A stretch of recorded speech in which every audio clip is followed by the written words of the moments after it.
جۆرجیۆ ئارمانی ناوێکی درەوشاوە لە جیهانی فاشیۆندا. جۆرجیۆ ئارمانی نمونەی سەرکەوتنێکە کە دەبێت هەموو کەسێک لە ژیانیدا بۆ جارێکیش بێت گوێبیستی چیرۆکی ژیانی بێت. جۆرجیۆ ئارمانی ناوێکی درەوشاوی ناوجیهانی فاشیۆن و مۆدەیە، بەڵام لە پشت درەوشانەوەکەیەوە چیرۆکێکی پڕ لە ماندووبوون و ئاوەڵدان بەدی دەکەین. دەتوانین بڵین هیچ یەکێک لە سەرکەوتنەکانی لە ڕێگەی ڕێکەوتەوە نەبووە، بەڵکو هەمووی ماندووبوون و شەونخوونی خۆی بووە.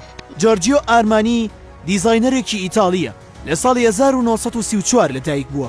دوای تەواوکردنی قوتابخانە دەچێتە کۆلێژی پزیشکی، بۆ ماوەی 3 ساڵ لەوێ دەست بە خوێندن دەکات، بەڵام واز لە خوێندنەکەی دەهێنێت و دەچێتە خزمەتی سەربازی. ئارمانی لە سەرەتای ژیانیدا هیچ گرنگیەکی بە بواری جلوبەرگ و فاشیۆن نەدەدا تا ساڵی 1957 کاتێک بە ناچاری بۆ پەیاکردنی بژێوی خۆی لە دووکانێکی فرۆشتنی جلوبەرگدا دەست بە کارکردن دەکات. بەهۆشیەوە ئەزمونێکی باشی لێ پەیدا دەکات، بە شێوەیەک لە ناوەڕاستی شەستەکاندا دەست دەکات بە دیزاینکردنی جلوبەرگی پیاوان بۆ کۆمپانیایەکی جلوبەرگ. بەرەبەرە خواز لەسەر دیزاینەکانی زیاتر دەبێت. هەمووان داوایان دەکرد کە تەنها ئەو جلوبەرگەکانیان بۆ دیزاین بکات، چونکە ئەو لەبەر پێویستیەکانی ژیانی زۆر خۆی هیلاک دەکرد.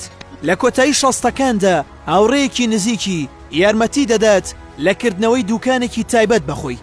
بەپێی تێپەڕبوونی کات دەبێت یەکێک لە ناوەندە بەناوبانگەکانی فاشیۆن لە میلانۆ.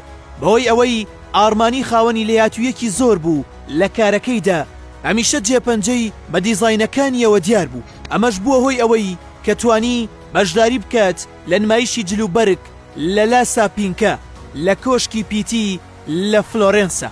ئەمە زمونەش وای لێ کرد کە ئارمانی بیر لەوە بکاتەوە چەندین داهێنانی نوێ لە دیزاینەکانیدا بکات و بیان کاتە بڕاندێکی جیهانی.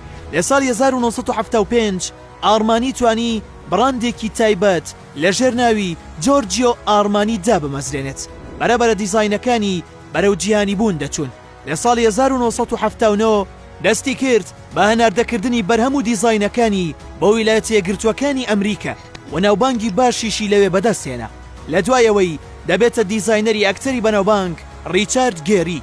دواتر لە ساڵی 1980 ئارمانی ڕێککەوتنی لەگەڵ کۆمپانیای بەناوبانگ لۆریال ئەنجامدا بۆ بەرەمێنانی بۆن، پاشان چەند لقێکی بچووکی تری کردەوە وەک ئارمانی جۆنیۆر، ئارمانی جێنز و هەروەها چووە ناو بواری دروستکردنی کەلوپەلی ناوماڵەوە.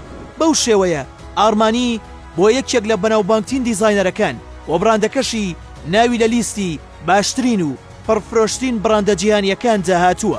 لە ئێستاشدا بە هەمان شێوە بە چەندین دیزاینی نوێ و پێشکەوتووەوە هەمیشە درەوشاوەیە لە جیهانی فاشیۆندا.